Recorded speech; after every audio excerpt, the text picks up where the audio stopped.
행복이 가득한 안식일 되시기를 간절히 소망합니다. 기다리던 건축 허가 소식이 오늘 아까 한 6시쯤 연락이 왔습니다. 오늘 건축 허가가 나왔고요. 화요일 날 허가서를 찾으면서 이제 서류 준비해서 착공계를 내고 아마 빠르면 다음 주부터는 공사가 시작될 거로 생각이 됩니다. 함께 기도해 주신 모든 성도들 감사드리고요. 이제 공사가 시작될 때 사고와 어려움이 없도록 여러분 함께 기도해 주셔서 우리가 하나님께 서원하고 기도했던 것처럼 올해 안에 모든 공사가 마무리되고 오남교회 30주년 아름다운 하나님께 영광이 되기를 간절히 바랍니다. 감사합니다. 제가 다들 마스크를 써서 오늘 처음 뵙는 분인데 정 집사님이가 누군가 그랬는데 제가 봤더니 이성근 우리 장로님 맞습니까? 마스크를 써서 제가 보니까 제가 예전에 태강삼육초등학교 교목할 때 그때 우리 교감 선생님이셨고요. 여기 쓰신 거 보니까 강준성 목사 지인이라고 해주셔서 제가 지인이라니까 참 감사합니다. 우리 오신 것 환영합니다. 감사합니다. 네. 오신다는 소리 제가 못 들었는데 오늘 이렇게 앞에 와서 뵙게 됐습니다. 오는 길에 여러분 국화 예쁘죠? 우리 윤영성 우리 국화 박사님 제가 4월인가 언젠가 30주년인데 장로님 예전에 국화 축제 멋지게 했다는 소리를 제가 들었는데 이번에 한번 하면 좋지 않을까요? 그랬더니 할까요? 하시더니 지금 하셔서 거의 매 일요일마다 한 서너 분이 거기서 그걸 키우셨어요.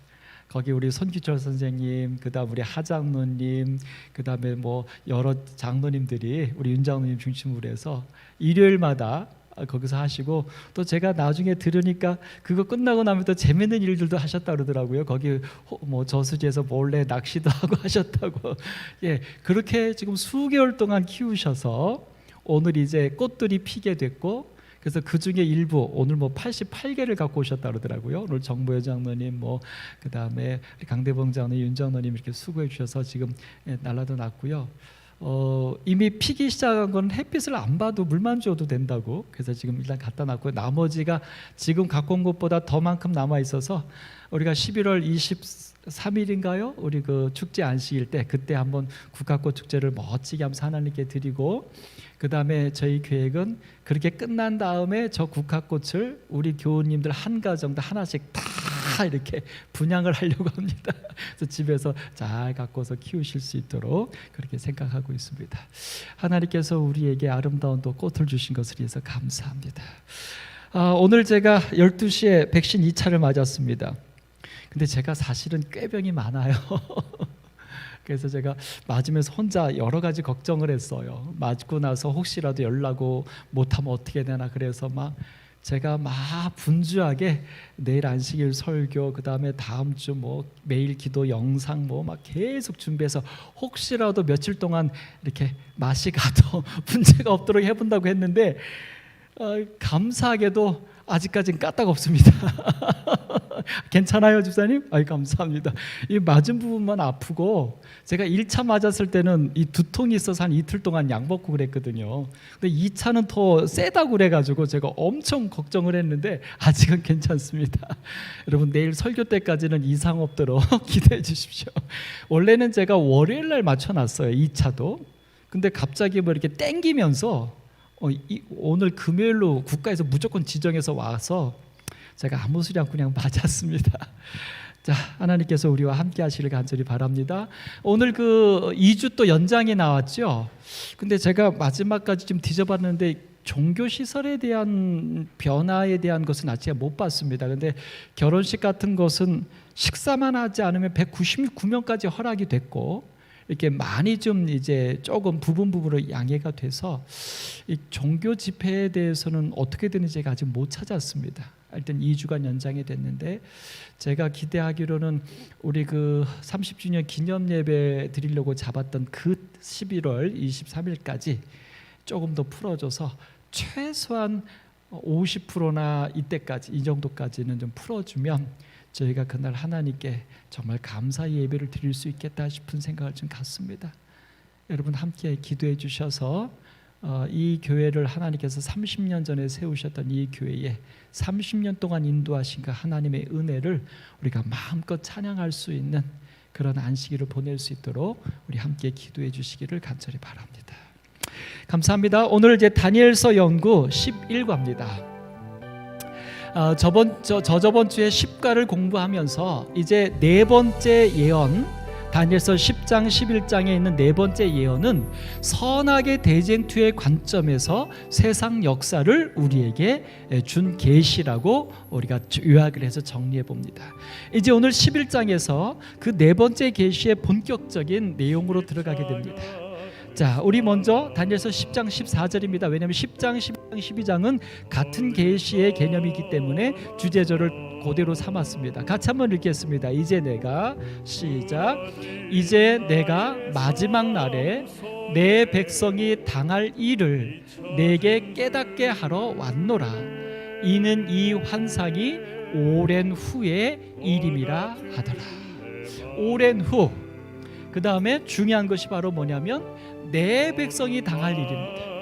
그러니까 이 다니엘서 11장에 나오는 북방왕과 남방왕에 대한 이 이야기는 사실은 이 계시의 핵심은 뭐냐면 이제 세상 역사가 아니에요. 이 11장 계시의 핵심은 이제 누구냐면 바로 하나님의 백성들의 운명에 대한 이야기가 이 마지막 계시의 핵심입니다. 오늘 여러분과 저의 운명에 대한 이야기가 이 마지막 계시입니다. 그러므로 오늘 이 마지막 11장에 계시는 우리 재림 성도들이 다니엘서 2장은 어린아이도 다 알아요. 7장에 나오는 네 짐승도 뭐 조금 공부하신 분은 거의 다 알아요. 그 다음에 다니엘서 8장과 9장에 나오는 수양과 수염소도 거의 우리가 알아요. 그런데 사실 11장에 나오는 북방왕 남방왕은 잘 우리가 이해를 못합니다. 그러나 분명한 것 하나는 사실 이 모든 다니엘서의 네 번의 예언의 핵심은 세상이 어떻게 누가 어떻게 이게 핵심이 아니라 그 세태 속에서 하나님의 백성들은 어떤 운명을 가질 거냐, 하나님은 어떻게 역사하고 계시느냐, 그것이 가장 중요한 핵심입니다.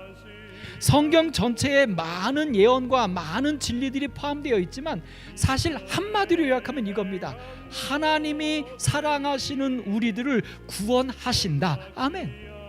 그래서 예수님 말씀하셨어요. 너희가 천하를 얻고도 내 목숨을 잃으면 무엇이 유익하냐.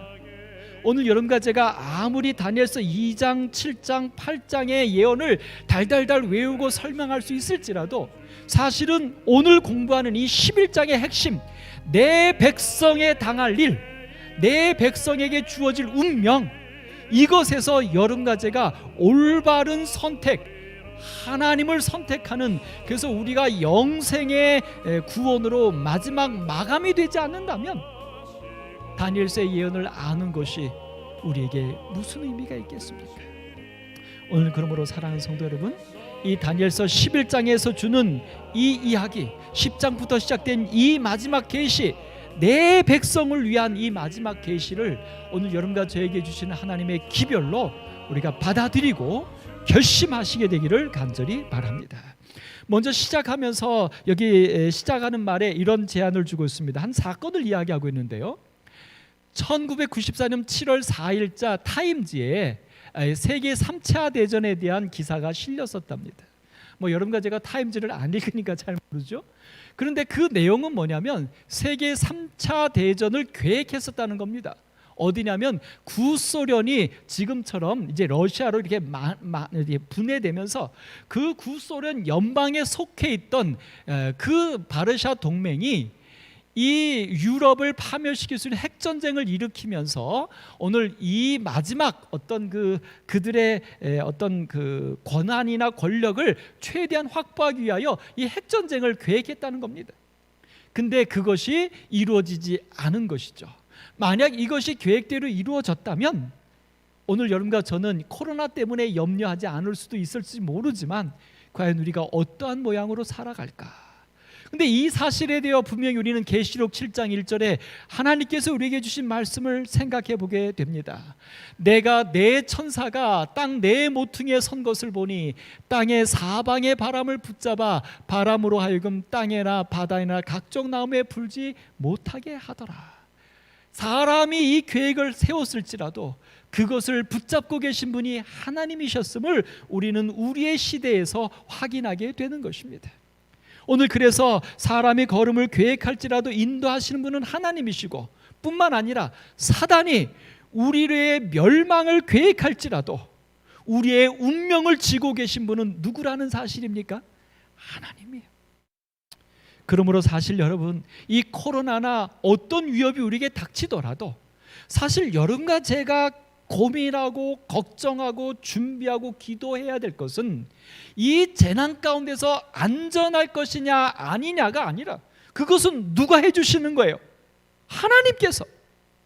오늘 이러할 때에 우리가 신경 쓰고 우리가 되돌아보고 우리가 기도해야 될 것은 나의 안전이 아니라 지금 이 상황에서 우리는 어떤 하나님을 바라보며 내 모습에 어떠한 것들을 되돌아보고 정말 가증한 일들로 인하여 눈물을 흘리면서 우리의 옷을 깨끗하게 빨고, 뿐만 아니라 마지막 남은 자손의 세 천사의 기별로 이 마지막 시대에 사단의 음모와 더불어서 항상 있어 왔던 하나님의 구원의 역사를 내가 어떤 부분에서 감당할 것인가에 대하여 우리는 기도하고 고민해야 한다는 것입니다.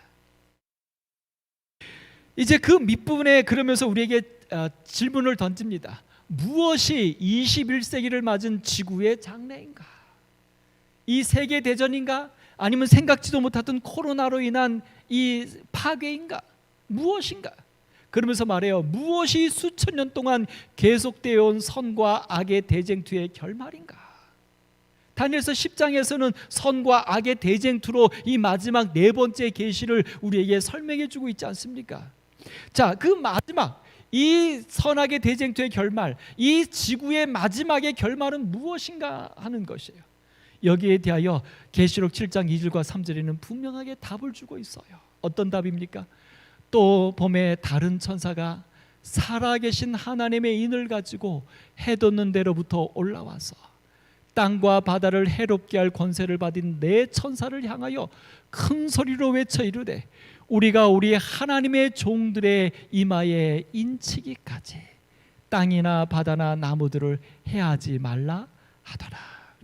여러분, 이 지구의 종말은 분명히 있고, 그것은 이 지구가 어떻게 완전히 파괴되는 것이 아니라 예수님의 재림으로 인한 종말입니다.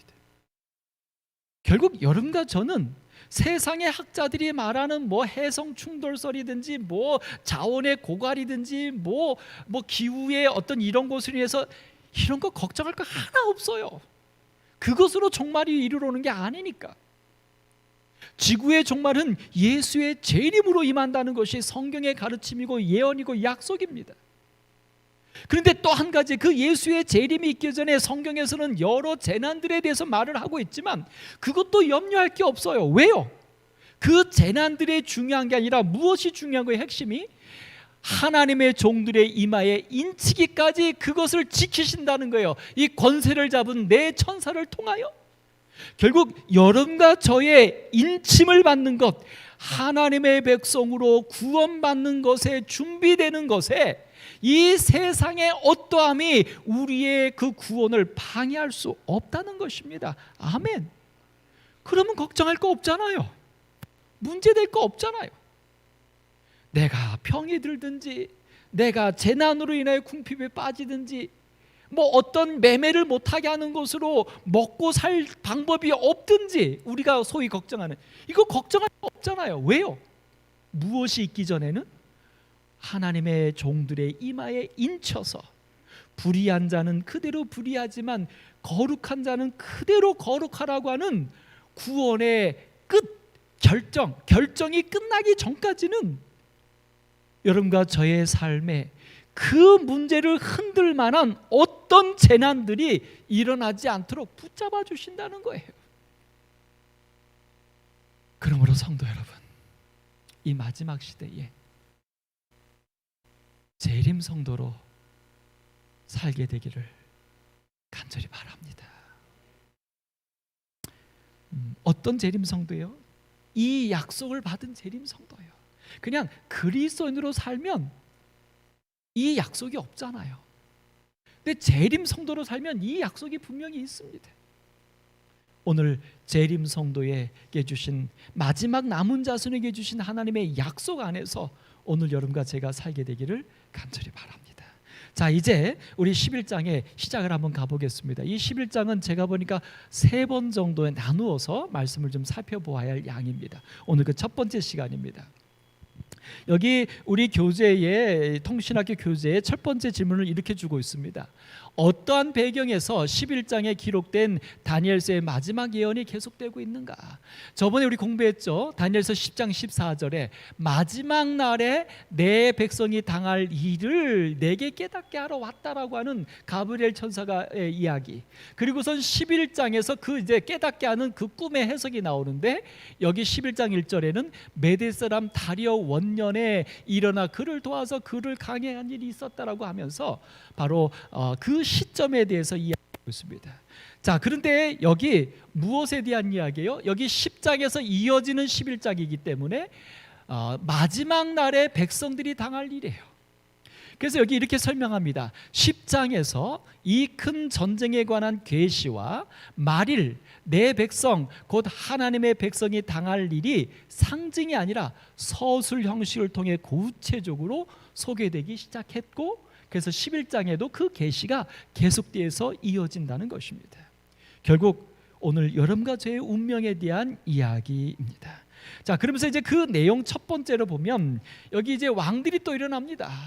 근데 여기 페르시아 초기부터 헬라가 일어날 때까지 어떤 역사? 그래서 다니엘서 11장 2절에 보니까 여기서 세 왕들이 일어나는데 그 위에 넷째는 그들보다 더 심히 부요해서 더 강해서 모든 사람을 충동하고 헬라 왕국을 칠 것이다라고 하면서 또 나라들의 전쟁을 이야기하고 있어요. 여기서 말한 이 넷째를 우리 역사 속에서는 넷째 왕을 누구로 우리가 이해하게 되냐면 바로 크세르크세스. 쉽게 말하면 누구냐면 여기 이렇게 말하죠. 에스더의 남편 아하수르 왕이에요. 이 왕이 바로 다니엘서 11장에서 말하는 그 넷째 왕입니다. 여러분 여기 요 영화 아십니까? 아주 몇 년 전에 나왔던 그 300이라고 하는 전쟁 영화죠. 이 300이라는 전쟁 영화가 바로 이 왕이 페르시아 왕이 헬라 그리스를 점령하려고 쳐들어갔을 때 일어났던 그 전쟁입니다. 이 넷째 왕이 이 헬라를 완전히 파멸시키려고 전쟁에 나섰지만 패전합니다. 근데 우리가 그 영화에서도 표현이 되지만 300명의 그리스인이 수십만, 백만의 대군의 페르시아를 그 협곡에서 막아서구는 그 장면. 그런데 그 이후로도 결국은 이 아하수에랑 크세르크세스가 지고 말죠. 근데 지는 것 정도가 아니라 나중에 결국은 어떻게 되냐면 이 헬라 시대의 시작을 알리는 마지막, 그러니까 그리스가 오히려 페르시아를 점령해버리는 역전의 현상이 일어납니다. 바로 그 왕이 누구예요? 그래서 3장 3절 4절에 장차 한 능력 있는 왕이 일어나서 큰 권세로 다스리며 자기 마음대로 행하리라. 그러나 그가 강성할 때에 그의 나라가 갈라져 천하 사방 네 곳으로 나뉘고, 우리 7장과 8장에서 계속 공부해온 그 다음에 그 표범의 머리 4개 어느 나라입니까? 그리스고, 그리스의 이 그리스 나라의 이 한 능력 있는 왕 누구죠? 알렉산더 대왕입니다. 바로 그 사건을 이야기하고 있어요. 페르시아가 주도하던 헬라 정복의 끈질기 시도는 마침내 헬라의 한 능력 있는 왕 알렉산드로스 대왕이 일어나면서 졸지에 역전되고 말았어요. 그래서 페르시아 나라가 오히려 패망하고 이제 전 세계의 패권은 그리스로 넘어가게 되는데, 그렇게 했던 그 왕이 여기 예언처럼 어떻게 해요? 점령하자마자 객사하고 네 나라로 나뉘는 예언을 따라서 그렇게 진행됐던 사실을 여기서 다시 한번 언급하고 있습니다. 자, 그리고 이제 그 이후에 네 나라로 나뉘어진 그 헬라의 역사 속에서 11장 5절에는 말합니다. 남방의 왕들은 강할 것이나. 남방이라 했으니까, 남쪽이라고 했으니까 어디도 있을까요? 북쪽도 있겠죠. 마찬가지로 알렉산더 대왕이 죽은 이후에 네 장수에 의해서 네 군대로 나뉘어졌는데, 조금 지나서는 이제 남방과 북방의 두 나라가, 다른 두 나라는 이제 없어지고 이 두 나라만 서로 세력 다툼을 하는 이야기가 바로 11장의 사건입니다. 여기서 나오는 이야기가 바로 뭐냐면 남방왕과 북방왕입니다. 사실 우리 다니엘서 연구할 때 이 부분은 우리 재림 성도들도 잘 하지 않습니다. 그냥 8장 9장에서 끝나고 여기는 가지 않습니다. 근데 여기에 남방과 북방이라고 말하는데, 한마디로 말하면 알렉산드로스 대왕의 사후 네 장군의 사분된 네 나라 가운데 마게도니아와 헬라를 맡았던 카산드로스와 소아시아를 맡았던 니시마쿠스의 나라는 얼마 못해 종말을 구하고, 여기와 여기는 종말을 구하고 요 북방과 요 남방만 그 세력을 가져서 나눠 가졌다는 거예요. 그래서 결국 나중에는 셀류쿠스 왕조와 남방 프톨레미오스 왕조의 판도에 제시된 지도에 나타난 대로 시리아 쪽, 요 시리아 쪽을 맡았던 셀류쿠스 왕조와 요 이집트입니다. 이집트를 맡았던 프톨레미오스 왕조가 맞대결하는 남북 왕조 시대가 도래하였다. 그래서 시리아와 이집트 사이, 요 시리아와 이집트 사이에는 여기가 어디입니까? 여기가 팔레스타인 유대 나라예요. 그 팔레스타인에 위치한 유다의 입장에서 볼 때, 요 유다의 입장에서 볼 때 위쪽이니까 북쪽이니까 북방왕이고, 남쪽이니까 남방왕이에요. 이집트는 그 사이에서 남방왕과 북방왕의 이야기가 오늘 11장의 계시로 나타나는 것입니다. 자, 그런데 문제는 뭐냐면 여기 지금 표 하나가 우리 그 교재에 나오는데, 북방왕 시리아 셀류쿠스 왕조의 역대 왕들, 그 다음에 이집트의 역대 왕들이 나오는데, 요 실제 역사에 존재했던 왕들에 대한 표현이, 언급이 요 성경절에 나온 요 언급이 바로 그 왕에 대한 언급들이에요. 이렇게 자세하게 북방과 남방 시리아와 이집트의 왕들을 다니엘서 11장에서는 예언해 주었고, 예언대로 그 일들이 이루어졌던 것입니다. 그래서 이런 것들 속에서 문제는 뭐냐면, 성경에 이들의 존재와 역할이 예언을 통해 이처럼 상세히 언급된 것은 참으로 놀라운 일이다. 자, 그러면 여러분, 왜 성경에는 이 두 전 세계를 하나로 점령한 제국도 아니고 나뉘어서 세력 다툼을 하는 이 두 나라의 왕들을 이렇게 자세하게 다니엘서 11장의 계시로 알려주셨을까요? 이제 이게 이 계시의 핵심입니다. 이게 왜? 여러분, 질문 드립니다. 다니엘서 2장의 신상의 꿈은 왜 느부갓네살왕에게 하나님이 주신 겁니까? 다니엘에게 주지 않고. 왜 느부갓네살 왕에게 신상의 꿈을 주었죠? 목적이 뭡니까? 다니엘서 2장의 신상의 꿈을 하나님께서 왕에게 꾸게 하신 목적이 뭡니까?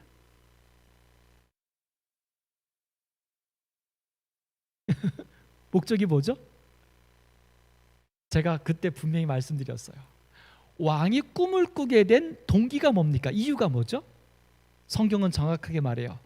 느부갓네살 왕이 장래일을 생각할 때에, 다 제국을 점령하고 나서 자기가 점령한 이 나라가 앞으로 어떻게 될 것인가 라고 하는 미래에 대한 궁금증, 두려움, 그것으로 깊이 생각하다가 그만 잠이 든 거예요. 그래서 하나님이 미래에 대하여 깊이 고민하는 그 느부갓네살 왕도 사실은 누구의 자녀예요? 하나님의 자녀예요. 그래서 그 왕에게 뭘 알려준 거예요? 꿈을 통하여 세상의 역사를 알려주면서 결국에는 그 왕의, 느부갓네살 왕에게 무엇을 알려주는 것입니까? 너가 힘이 세고 잘나서 세계를 정복한 왕이 된 게 아니야. 이 세상을 다스리는 자는 누구야? 하나님이라는 사실을 알려주기 위해서. 결국 그 느부갓네살 왕은 나중에 어떻게 되었습니까? 우리가 믿기로 그는 하나님을 믿는 자로서 그의 운명을 끝내게 되었어요. 결국 다니엘서 2장의 그 꿈을 느부갓네살 왕에게 준 목적은 미래를 고민하고 있는 장래일을 생각했던 그 왕을 구원하기 위한 하나님의 계시였어요. 모든 계시는 우리에게 미래에 일어날 예언을 알려주는 것에서 끝나는 것이 아니라 미래에 일어날 일을 알려주는 예언에는 분명한 목적이 있어요. 그 목적은 뭡니까? 하나죠. 뭐예요? 구원이에요. 아멘.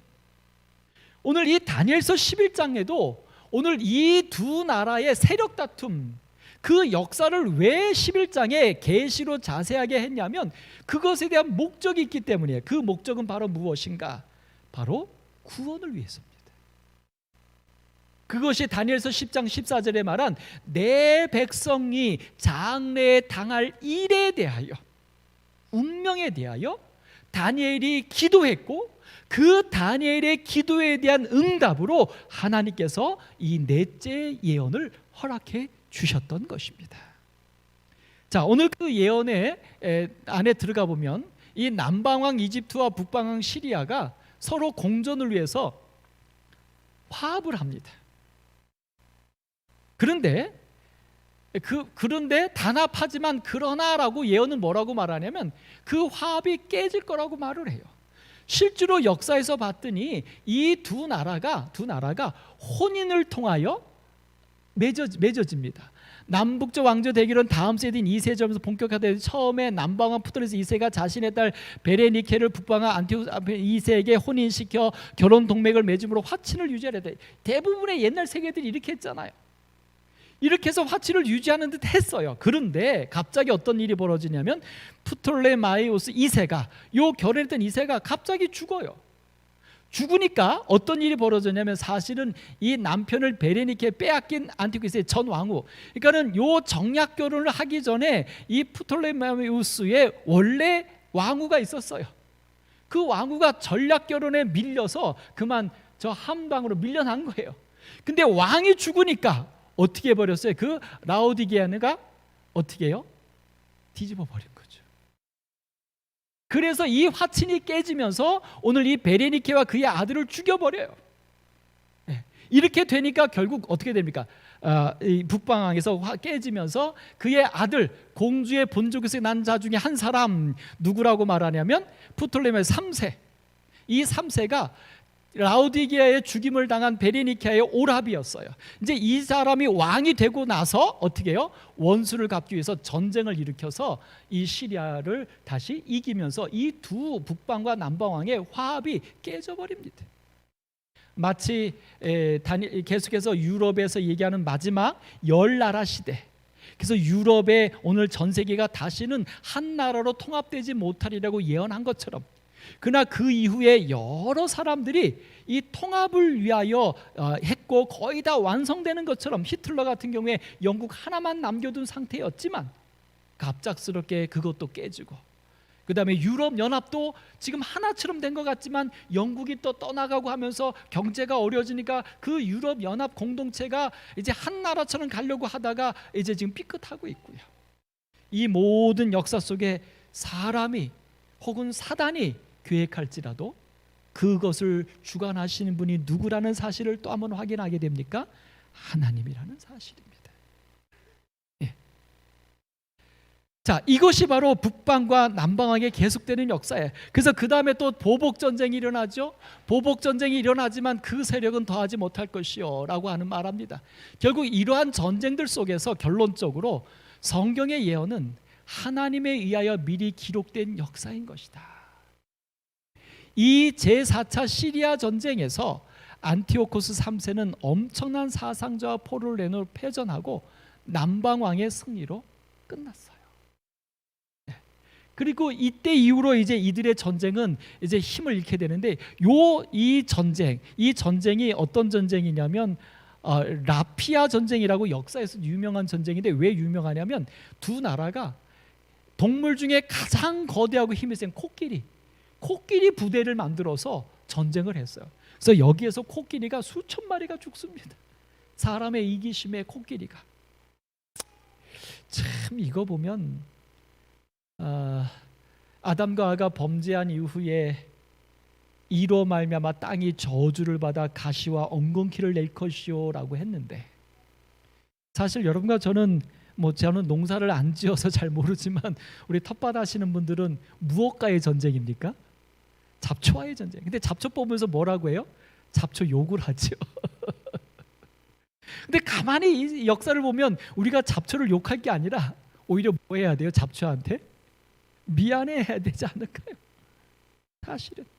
근데 인간은 자신들이 지은 죄로 인하여 세상이 이렇게 망가지고 있으면서 오히려 우리 인간은 세상을 탓하는, 정말 뭐랄까, 양심도 이성도 어디까지 이기심에 의하여 망가져 가는지. 우리 그리스도인들도 가끔은, 우리가 하나님을 믿는 그리스도인을 살면서도 가끔은 성경적인 가장 핵심이 이거 아닙니까? 사람을 미워하지 말라. 그 이유는 뭐죠? 원수까지도 사랑하라고 하는 성경적인 이유는 뭡니까? 이유는 그 사람도 하나님의 자녀라는 거예요. 그 다음에 두 번째는 그 사람이 지금 살아있는 것은 하나님께서 그 사람에게 구원의 기회가 있다라고 판단하시기 때문이라는 거죠. 그 다음에 죄는 미워하되 죄는 사랑하라고 하셨던 이유는 뭡니까? 다른 말로 말하면 예수님께서 이 땅에 오셨을 때에 십자가에 돌아가시면서 로마 군인을 향하여 예수님이 마지막 기도하셨죠. 저들의 죄를 용서하여 주옵소서. 그 다음에 뭐라고 말해요? 자기가 하는 것을 알지 못하나이다. 여러분, 우리가 이거 다 아시죠? 지금 제가 말씀드린 내용 다 알잖아요. 우리가 이 내용들로 감사하지요. 그런데 우리 아까 장 집사님이 기도하실 때 우리가 아직 사람들을 용서하지 못하고 미워하고 하는 이런 기도를 하셔서 제가 이제 연결해 주면 됩니다. 그런데 우리는 아직도 미워하는 사람, 싫은 사람, 가까이 하기 꺼려지는 사람,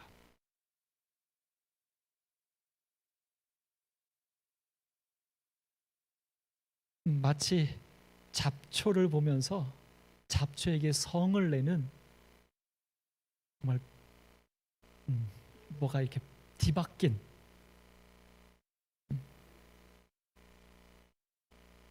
그래서 여러분, 그 마지막 여기 아까 계시록 7장에 말한 하나님의 종들의 이마에 인치기까지 그러는데, 그 인을 받는 마지막 종들의 특성의 계시록에 보면 어떤 자들입니까? 가증한 일들로 인하여 우는 자들이란 표현이 나오죠. 여기서 가증하다는 게 뭡니까? 가증하다는 게 하나님을 잊어버리고 떠난 거예요. 그게 가증한 거예요. 하나님을 대신하는 거예요. 하나님을 무시하는 거예요. 그게 가증한 거예요. 근데 여러분과 저는 어때요? 아까 말한 대로 하나님이 자기의 목숨과 바꾸어서 구원하려고 하는 사람, 하나님이 그를 아직 죽이지 않았다는 것은 아직 그에게 구원의 기회가 있기 때문에 하나님이 그를 아직 살게 하시는 그 사람, 그 다음에 옳고 그름의 판단은, 심판은 오직 하나님의 것이라는 것을 우리가 다 알고 있으면서도 우리는 아직도 뭐 하고 있어요? 그러고 있잖아요.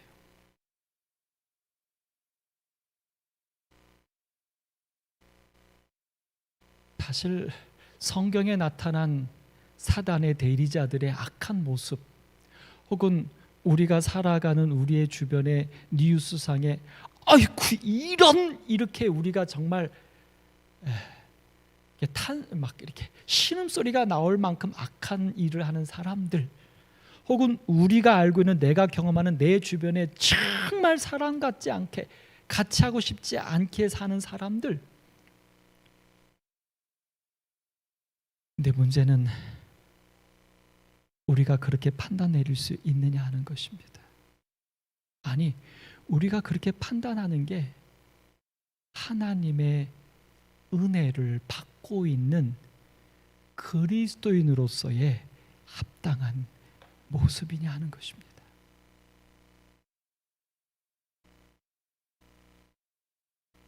우리가 하나님을 대신할 수 있습니까?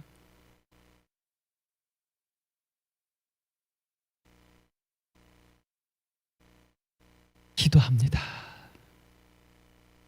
여러분과 저가 정말 하나님의 종들의 이마에 인침을 받을 수 있는 가증한 일들로 인하여 울 수 있는, 정말 내 가치관이, 내가 하는 이 표현이, 내가 하는 이 행동이 하나님을 알고 있는 건지, 하나님을 인정하면서 하는 건지,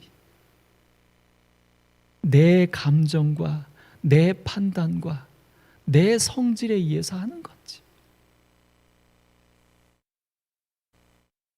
하나님께서 이 마지막 때에 예언을 주셔서 우리로 하여금 깨닫게 하신 것처럼 약속하신 하나님의 성령의 감동하심이, 감화하심이 우리를 이 마지막 시대에 하나님의 종들로 그렇게 인도해 주시기를 간절히 바랍니다. 8번째 질문은 이렇게 주고 있어요. 그동안 북방왕 시리아와의 싸움에서 우세를 유지해온 남방왕국 이집트가 어떤 새로운 국면을 맞이하게 되는가? 여기 14절에 그때에 여러 사람이 일어나서 남방왕을 칠 것이요. 그러니까 이집트가 그 세력이 갑자기 또 무너진다는 것입니다. 여기에 대한 설명으로 이렇게 말합니다. 알렉산드로스 대왕의 이전 영토를 대부분 탈환하는 전과를 올린 남방으로 기술을 돌려 이집트와 제대기를 감행했다. 여기 북방왕이요. 이때 안티오코스 3세는 마게도니아 왕 필리포스 5세와 동맹을 맺어서 세력을 보강하고, 또 이집트 본토인들도, 왜냐하면 이 프톨레마이오스 왕조는 그리스 세력들이에요. 그러니까 이집트를 점령해서 그냥 거기에 지도자로 있는 거죠. 그래서 이집트 본토인들도 이 왕조를 좋아하지 않는 것입니다. 적인 거죠. 왕조의 통치에 저항하기 시작해서 결국 남방왕국 이집트는 내후환에 처했고, 결국 여기서 이렇게 해서 기원전 198년 북방왕 안티오코스 3세는 파네우스 싸움에서 이집트에 승리함으로써 100년 이상 남방왕 이집트의 지배를 받아온 유다를 북방왕 시리아의 속구로 만들었다. 결국 이집트가 이제 몰락하게 되고 시리아가 다시 등극합니다. 근데 이 두 나라의 싸움을 통해서 결국은 이 두 나라는 다 패권을 갖지 못하고 결국은 어느 나라가 패권을 차지합니까? 로마 나라가 일어나죠. 그러면 이 패권을 차지하지도 못한 북방왕과 남방왕의 이야기를 이 마지막 계시로 주신 이유가 무엇인가? 바로 그 핵심이 여기에 있어요. 그렇게 이집트의 지배를 받아온 유다를 북방왕 시리아의 속구로 만들었다. 이것이 5차 시리아의 전쟁이다. 자, 여기서 이제 핵심입니다. 여기서 내 백성 유대인의 파괴자들이란 말은 남방왕 이집트와 북방왕 시리아에 이어 유다를 침입하여 속구로 만든 로마를 가리킬 수도 있다. 핵심은 뭐냐면 북방왕과 남방왕 안티오코스 에피바네스 왕과 프톨레미오스 왕과의 싸움이 중요한 게 아니라 그 싸움 속에 그 전쟁터가 어디가 된 거예요? 유대 나라가 된 거예요. 그 양 싸움 속에 내 백성이 종말에, 마지막 날에 그들의 당할 운명, 다니엘이 그것 때문에 기도했잖아요. 사실은 다니엘서 10장에 계시는 이렇게 주어진 겁니다. 다니엘이 6장에 나오는 그 창을 열고 기도했던 사건은 뭐 때문에 기도한 거죠? 예루살렘의 중건령, 회복령. 근데 실제로 그 6장 사건 이후에 예루살렘의 회복령이 내려졌지만 다니엘의 사후에 몇 명밖에 안 갔어요? 한 4만 2천 명밖에 안 갔어요. 그리고 갔지만 예루살렘이 중건되지도 않았고, 되다가 그만 어떻게 방해를 통하여 그 다음에 포기해버린 상태. 이런 상태에서 다니엘이 하나님께 기도한 겁니다. 무엇을 위해서 기도해요? 내 백성의 운명에 대하여 다니엘이 가슴을 치면서 기도했던 거죠. 그렇게 기도할 때에 하나님이 주신 마지막 4번째 계시가 바로 이 남방왕과 북방왕의 계시였어요. 이스라엘의 운명에 대해서 다니엘이 기도할 때, 그 기도의 그래서 결국 이 북방왕 남방왕 사이 속에서 이 둘의 계속되는 전쟁 속에서 이스라엘 백성들은 피폐되어져 가는 것입니다. 괴롭힘 당하는 것입니다.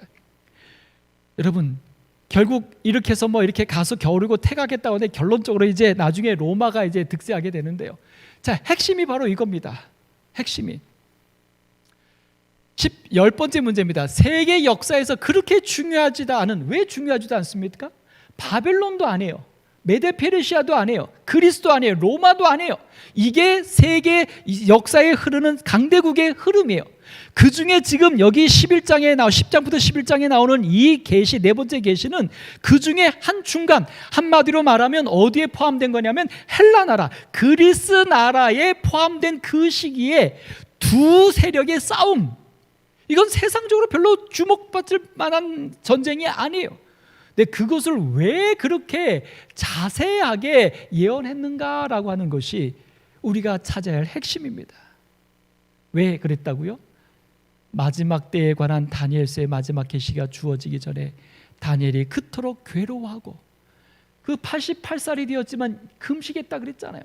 금식하며 알기를 원했던 주제, 그것은 뭐냐면 시련으로 가득 찬 하나님 백성의 장래에 관한 것이에요. 그렇게 기도했을 때에 하나님께서 가브리엘을 보내고 가브리엘까지 안 되니까 미가엘까지 등장하여서 오늘 그 계시를 주었고 그 계시를 해석해 준 게 바로 이 11장입니다. 자, 그런데 그 내용이 뭐래요? 말일에 내 백성이 당할 일을 깨닫게 하기 위해 가브리엘 천사가 보내져 지금 그 주제에 관한 계시가 12장까지 계속되고 있는 중이에요. 그 계시는 다니엘 당신 페르시아 시대로부터 시작되어 헬라에 이르렀는데, 헬라가 북방의 시리아와 남방의 이집트로 양분되어 생사 대결을 벌이는 그 사이에 이 예언, 이 사이에 하나님의 한 백성인 유다가 끼어 있는 상황이다. 이미 페르시아 시대에도 하나님의 백성에 관하여 무서운 적의를 드러낸 사탄은 헬라 시대에 이르러서도 적개심에 사무쳐 보복을 계속하는 북방의 셀레우쿠스 왕조와 남방의 이집트의 프톨레미마이오스의 왕조의 싸움을 고조시켜서 사단이 중간에 위치한 예루살렘 성전을 짓밟게 하고 하나님의 백성을 핍박하는 일을 극대화한 것이다. 이게 선악의 대쟁투예요. 세상의 역사 속에서 두 나라 속에 끼어서 괴롭힘 당한 이 세상의 역사가 아니라 그런 세상의 역사 속에 사단이 작용한 것이에요. 사실 여러분과 저도 이런 운명 속에 있는 것입니다. 그래서 사실 여러분 이런 거예요. 누가 나를 어렵게 하고 누가 나를 넘어뜨리게 했을 때 우리는 아까 제가 말씀드린 데 가면 하나님을 모르면, 선악의 대쟁투를 모르면 그 사람이 죽일 놈이 되는 거죠. 우리한테 그 사람은 내 인생의 철천지 왼수가 되는 거예요. 그 사람은 용서받지 못할 적이 되는 거예요. 근데 그게 아니라고요. 그게 아니라고요. 그 욕심이 있는, 이기심이 있는, 다른 말로 말하면 하나님을 모르는 그 악이 각한 사람, 그 사람의 악을 이용하여 사단이 택하신 자 나를 뭐하게 하려고 한 거예요? 넘어뜨리려고 한 사건이라는 거예요.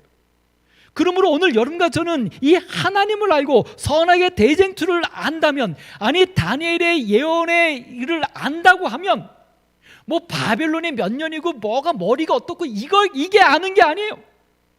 다니엘을 통하여 우리에게 주신 예언을 안다고 하는 것은 뭐냐면 이제 내 삶에 일어나는 모든 희로애락 속에서 그것을 인간적으로 보고 인간적인 감정으로 판단하여 어떻게 행하는 것이 아니라 그 모든 것 속에 선악의 대쟁투로 보고 사단의 꾀임으로 보고 하나님을 붙잡고 하나님의 약속 속에서 선으로 악을 이기는 것, 그것이 예언을 아는 겁니다. 그것이 다니엘을 아는 거예요. 그것이 재림 성도입니다. 근데 우리는 다니엘서 예언을 재림교회가 알고 있다고 할 때 내용만 알아요. 우리의 삶에서는 예언을 아는 것처럼 행동하지 못해요.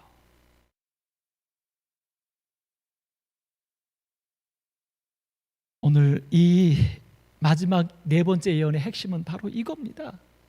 이 나라가 어떻고 이 나라가 어떻고 전 세계가 어떻고 다 그것은 과정일 뿐이에요. 중요한 것은 뭐예요? 여기가 어떻게 될 거냐. 중요한 것은 뭐예요? 여러분과 제가 어떻게 될 거냐. 중요한 것은 뭐예요?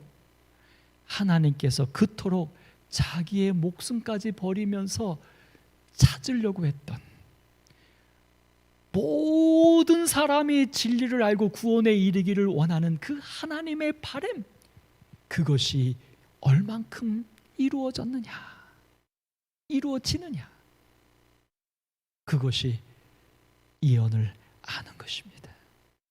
그것이 우리가 알아야 하는 것입니다.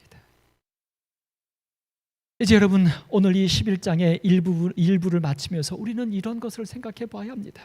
우리 다니엘서 2장에서 금신상과 7장에서 네 짐승과 그 다음에 8장에서 두 짐승을 통해서 역사했던 이 역사, 이 역사 속에서 우리는 이 모든 짐승들이 사단의 세력인 것을 우리는 압니다.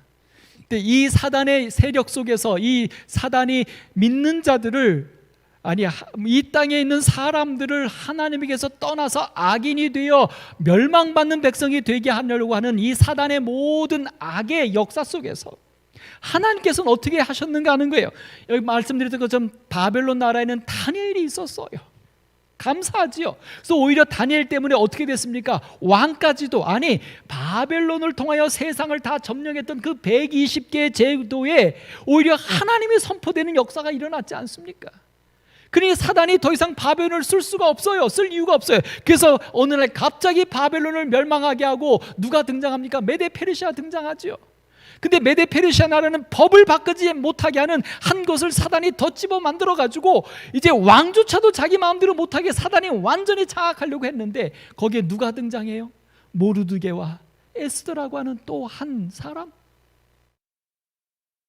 그들을 통하여 이 사단이 메데 페르시아의 변개치 않는 법으로 인하여 하나님의 백성들을 완전히 말살하려고 했던 그 사단의 괴력을 무너뜨립니다.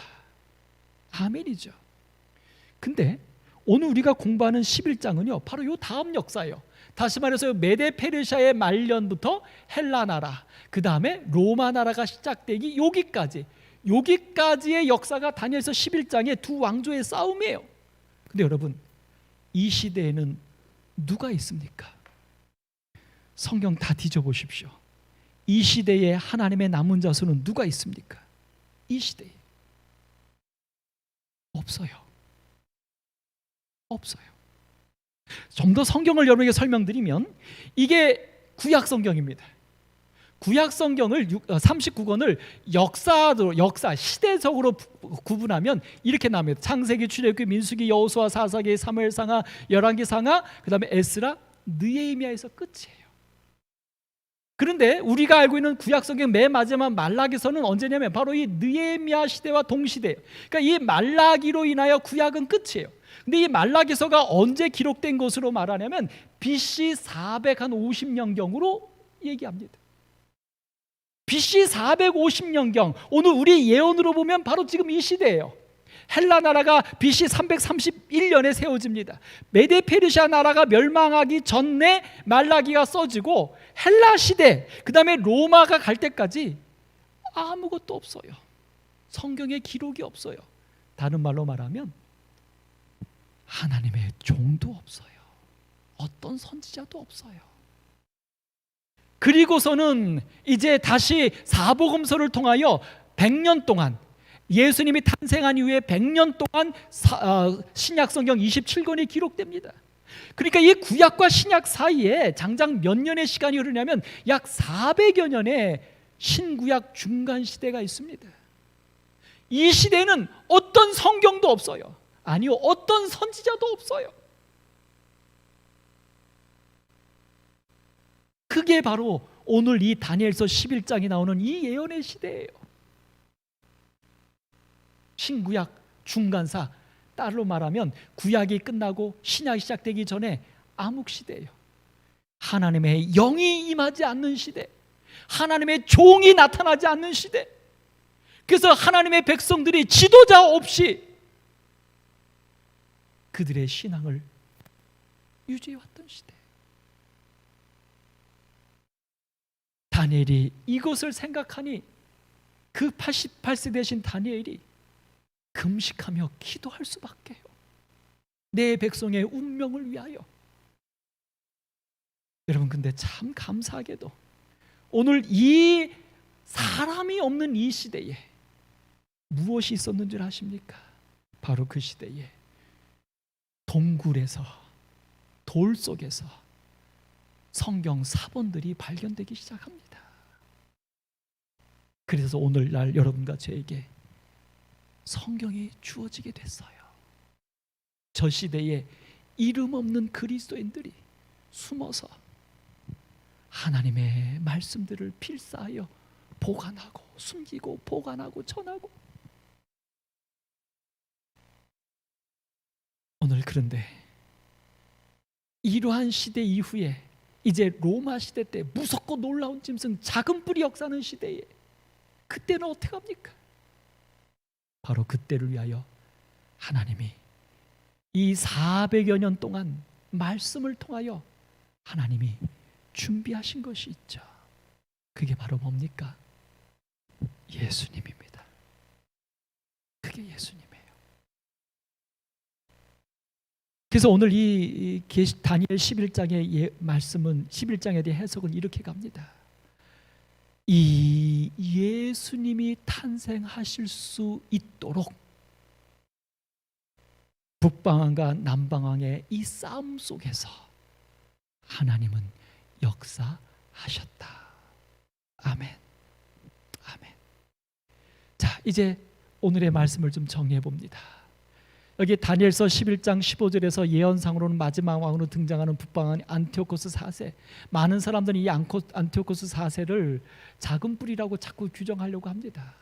근데 이 안티오코스 4세가 작은 뿔이라고 규정될 만한 이유가 있는데, 그가 바로 어떻게 했냐면 예루살렘 성전에 조소로 드리는 상번제를 폐하고 성전 앞에 우상의 단을 쌓고 돼지를 제물로 바치고 완전히 이스라엘 성전에 아주 모욕을 당합니다. 이 왕에서 안식일과 할례를 폐하고 하나님 대신 제우스 신을 섬기게 하고, 그 다음에 이것들을 반대하는 유대인들을 안식일을 택하여 그들을 죽입니다. 그렇게 되니까 어떻게 돼요? 유대인들이 어떻게 돼요? 이 안티오코스 에피오스 4세에 대해서 독립운동을 하고요. 그래서 독립을 쟁취합니다. 그래서 유대인들이 이때 한껏 우리들의 힘으로 독립할 수 있다라고 올라간 상황에서 이제 이거 로마 나라가 등장했는데, 그 로마 나라 기원전 63년에 로마의 속국이 되기까지, 그 다음에 로마의 속국이 된 다음에도 그들의 정신이 계속해서 이어지면서 항쟁합니다. 결국 예루살렘 성이 돌 하나도 돌 위에 남지 않고 무너지는 역사가 일어나는 그 시작이에요. 근데 여기서 이렇게 말해요. 쟁취했으나 기원전 63년 다시 로마의 속국이 되어 예수 그리스도의 탄생 시기까지 그 상태가 계속되었다.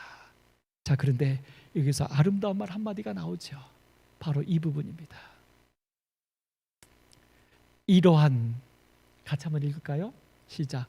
이러한 역사적 사실이 예언을 통해 수백 년 전에 기록된 까닭은 그것이 인류의 구주이신 예수 그리스도를 탄생시키게 될 유다의 운명에 직접적으로 관계되어 있기 때문이다. 이제는 어떤 사람으로도 이 이스라엘 백성의 운명을 회복할 수 없을 때, 그들이 성경을 필사하고 성경을 필사하며 숨기고 보관하고 전달했던 그 400여 년 동안의 그들의 간절한 염원이 모아져서 사단은 철의 나라, 무섭고 놀라운 짐승 작은 뿔을 세워서 마지막 하나님의 백성들을 진멸하려고 준비할 때, 하나님은 누구를 준비하신 것입니까? 예수 그리스도. 바로 갈라디아서 4장 4절과 5절에 말한 대로 때가 참에, 이렇게 해서 이 다니엘서 10장 11장 12장에 나오는 네 번째 선악의 대쟁투의 계시 속에서 때가 참에 하나님이 준비하셔서 하나님이 그 아들을 보내사, 아멘, 여자에게서 나게 하시고 율법 아래 나게 하신 것은 율법 아래에 있는 자들, 우리들, 너를 속량하시고 우리로 아들의 명분을 얻게 하려 하심이라. 아멘. 하나님께서 이 역사를 다니엘에게 보여주셨습니다. 아멘. 이스라엘 백성들의 예레미야를 통하여 예언된 70년이 마침에 회복되리라는 그 기별을 갖고 다니엘은 뛸 듯이 기뻤어요. 다니엘에게 그것은 구원이었으니까요. 그래서 그는 기도했고 사자굴에 들어가지만 멈추지 않고 기도했고 그의 기도의 응답대로 중건형이 내려쳤는데 다니엘이 기대했던 구원이 아니에요. 다니엘이 얼마나 실망하고 얼마나 괴로웠을까요? 내 백성에 대한 운명을 향하여. 그래서 다니엘이 88세가 됐지만 3주간 또 금식하며 기도합니다. 목숨을 내걸고 기도합니다. 그때 하나님이 주신 예언이 계시가 이 네 번째 계시입니다. 근데 이 계시의 핵심은 누구예요? 내 백성의 운명은 세상의 역사를 통하여, 세상의 어떤 세력을 통하여 회복되는 게 아니라, 어떤 왕의 중건령을 통하여 하나님의 백성의 구원이 이루어지는 것이 아니라 누구를 통하여 구원이 이루어지는 거예요? 예수 그리스도, 그분. 오늘 이 마지막 시대 여러분과 제가 어렵습니다. 힘듭니다. 무엇을 통하여 우리가 구원될까요? 이 세상이 구원될까요? 바로 누구예요? 예수 그리스도예요. 오늘 그러므로 여러분과 제가 예언의 중심이 되시는 예수 그리스도, 우리를 구원하시려고 하시는 그 하나님,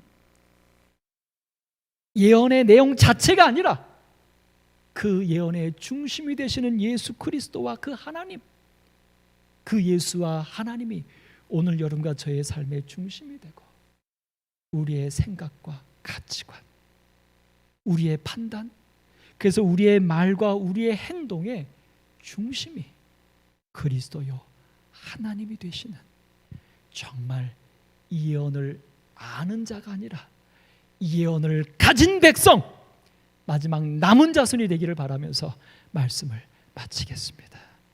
기도합니다. 하나님, 저에게 진리를 깨닫게 해주셔서 감사합니다. 특별히 예언까지 알게 해주셔서 감사합니다. 그러나 이제 기도합니다. 하나님, 지식으로만, 정보로만 아는 저희들이 아니라 이제는 그 예언과 진리가 우리 속에 진리 되시는 예수, 예언의 주인공 되시는 예수를 우리의 삶에 모시게 하여 주옵소서. 그래서 우리의 모든 생각과 우리의 모든 판단과 우리의 모든 가치관과 우리의 모든 감정의 중심이 하나님이 되게 하여 주옵소서. 예수님이 되게 하여 주옵소서. 그래서 오늘 우리가 예언을 아는 백성에서 끝나는 것이 아니라 예언대로 사는 남은 자손이 되게 하여 주셔서 이 마지막 시대를 구원할 하나님의 남은 종들이 되게 하여 주옵소서. 예수님의 이름으로 기도드립니다.